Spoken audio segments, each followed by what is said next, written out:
बच्चों, आज हम पढ़ेंगे कक्षा 7 सामाजिक अध्ययन के अंतर्गत सामाजिक एवं राजनीतिक जीवन विषय का चौथा अध्याय लड़के और लड़कियों के रूप में बड़ा होना।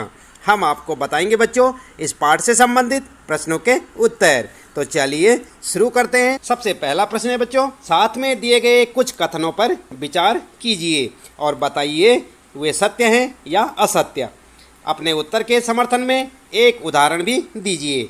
और यहाँ पर कै वाला है आपके लिए। सबसे पहले आप ध्यान दें, सभी समुदाय और समाजों में लड़कों और लड़कियों की भूमिकाओं के बारे में एक जैसे विचार नहीं पाए जाते।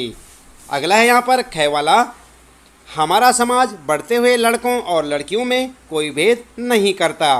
गै वाला है, वे महिलाएं जो घर पर रहती हैं कोई काम नहीं करती। और अगला है घै, महिलाओं के काम पुरुषों के काम की तुलना में कम मूल्यवान समझे जाते हैं। तो आप क्या उत्तर लिखेंगे? आप उत्तर में लिखेंगे बच्चों कै का लिखेंगे, यह कथन सही है क्योंकि जिन समुदाय या समाजों में पढ़े लिखे लोगों की संख्या काफ़ी कम है या जो समाज रूढ़िवादी परंपरा से जकड़ा हुआ है, उन समाजों में लड़कों और लड़कियों की भूमिकाओं के बारे में एक जैसे विचार नहीं पाए जाते। कै का लिखेंगे आप। कै देखें आप, यह कथन सही नहीं है। हमारे ग्रामीण या नगरीय समाज में भी लड़के और लड़कियों के परवरिश में भेदभाव किए जाते हैं, भले ही ग्रामीण और नगरीय समाज में भेदभाव करने के अनुपात में अंतर हो। और अगला लिखेंगे गै का लिखेंगे, यह कथन सही नहीं है क्योंकि जो महिलाएं घर पर रहती हैं वे घरेलू कामों को करती हैं, जैसे खाना बनाना, घर की सफाई करना, बच्चों की देखभाल करना आदि प्रमुख हैं। और अगला है बच्चों घै वाला, तो इसमें लिखेंगे आप, यह कथन सही है क्योंकि महिलाएं जो घर में काम करती हैं उन्हें पैसों में नहीं आंका जाता और न ही इन कामों से आय की प्राप्ति होती है, इसलिए महिलाओं के काम को पुरुषों के काम की तुलना में कम मूल्यवान समझे जाते हैं। ठीक है, तो इस प्रकार से आप अपना उत्तर लिख सकते हैं बच्चों। यहाँ पर यह था आपका पाठ के अंत में पूछे गए प्रश्नों में से पहला प्रश्न, जो आप यहाँ पर देख सकते हैं। और इसमें जो है कै कै गै गै जैसे दिया हुआ है, इसका उत्तर आप यहाँ से देख के अच्छे से लिखें, उसे याद करें। दूसरा प्रश्न है बच्चों, घर का काम अदृश्य होता है और इसका कोई मूल्य नहीं चुकाया जाता।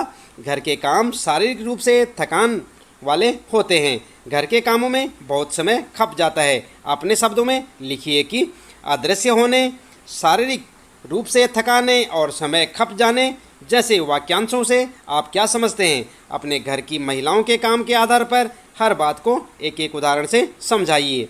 तो यहाँ पर आप उत्तर लिखेंगे। सबसे पहले लिखेंगे काम का अदृश्य होना, कई काम दिखाई नहीं देता, जैसे बच्चों की देखभाल करना। जब बच्चा काफ़ी छोटा होता है उस पर हमेशा निगरानी रखना पड़ता है और निगरानी रखने का कार्य दिखाई नहीं देता। इसके बाद अगला लिखेंगे शारीरिक रूप से थकाने वाले, तो यहाँ पर लिखेंगे घरेलू कार्यों जैसे घर की सफाई, कपड़े की सफाई, खाना बनाना आदि कार्यों में अत्यधिक श्रम की आवश्यकता होती है, इसलिए यह काम शरीर को थकाने वाले होते हैं।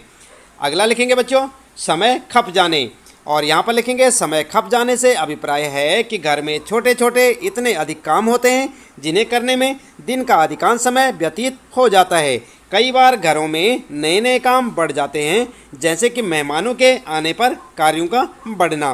तो इस प्रकार से आप यहाँ पर अपने इस प्रश्न का उत्तर लिख सकते हैं बच्चों। आप देख रहे हैं यहाँ पर, यह है आपका दूसरा प्रश्न और उसका उत्तर।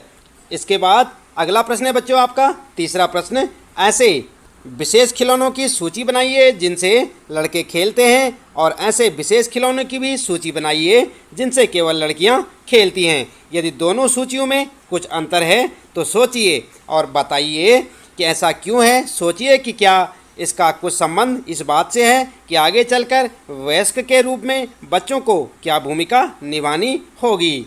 और उत्तर में आप क्या लिख सकते हैं? आप इस प्रकार से उत्तर लिखेंगे खिलौनों की सूची, और यहाँ पर एक टेबल बना लें अच्छी सी, और उसमें लिखें सबसे पहले ऊपर लड़कों के खिलौने, यहाँ पर लिखें लड़कियों के खिलौने। आप देख रहे हैं यहाँ पर। और इस प्रकार से इस टेबल में आप नंबर 1 पर लिखेंगे मोटर कार, सेकंड लिखेंगे स्पाइडरमैन, तीसरा लिखेंगे यहाँ पर बंदूक, चौथा लिखेंगे वीडियो गेम, अगला लिखेंगे क्रिकेट का बैट बॉल, फिर लिखेंगे गेंद, हवाई जहाज़, हेलीकॉप्टर, और इसके बाद रेलगाड़ी और मोबाइल फ़ोन। यहाँ पर लिखेंगे आप लड़कियों वाले में गुड़िया, छोटे छोटे बर्तन और गुड़िया के ड्रेस। ठीक है, तो इस प्रकार से आप एक टेबल बना के अच्छे से लिखें बच्चों।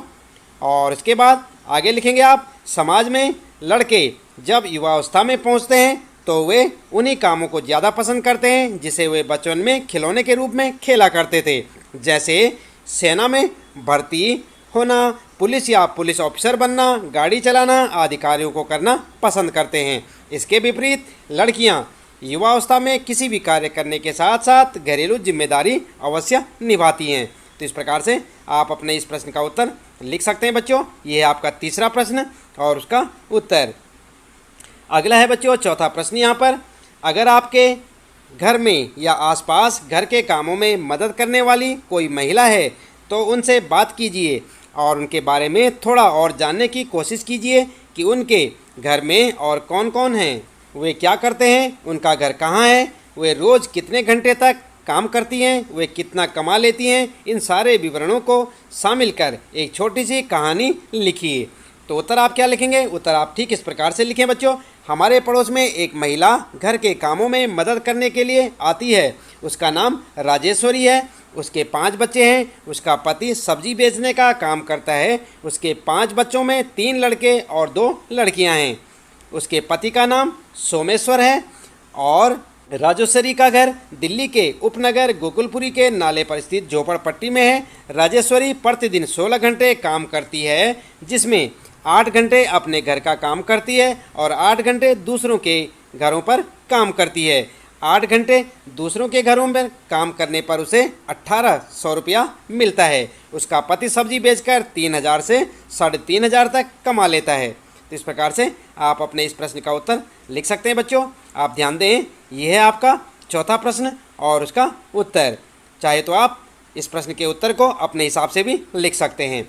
इसके साथ ही बच्चों इस पाठ से संबंधित प्रश्नों के उत्तर यहाँ पर समाप्त हो जाते हैं। यदि अभी तक आपने चैनल को सब्सक्राइब नहीं किया तो चैनल को सब्सक्राइब अवश्य कर दें, बेल आइकन भी दबा दें बच्चों, ताकि आपको आने वाली प्रत्येक पाठ की वीडियो की नोटिफिकेशन मिलती रहे। मिलते हैं फिर अगली